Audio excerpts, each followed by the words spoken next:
The landmarks for the incision are the distal diaphysis of the radius, the medial and lateral styloid processes, the antebrachial carpal joint, the radial carpal bone, and the third metacarpal bone.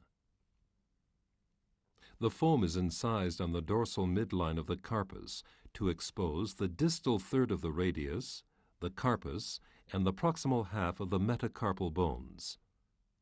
In a clinical case, the articular cartilage of the antebrachial carpal joint, the middle carpal joint, and the carpo-metacarpal joint surfaces is thoroughly removed with a bone curette or high-speed burr, following the contours of the bone surfaces. Additionally, cancellous bone is harvested from the proximal humerus. The graft may be placed within the prepared joints now or added after the plate is secured.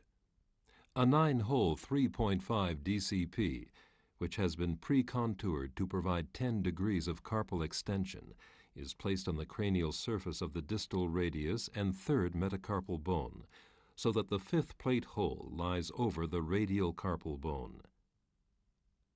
The serrated drill guide is used to center the drill on the third metacarpal bone.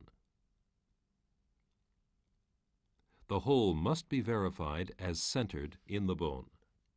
A 3.5 millimeter screw is inserted through the distal plate hole into the third metacarpal bone. A second screw is placed in the same bone to assure plate alignment.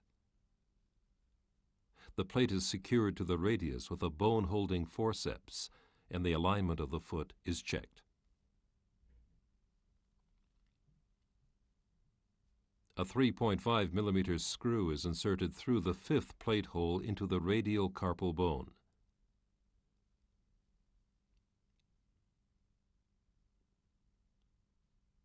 Another screw is inserted through the most proximal plate hole into the radius.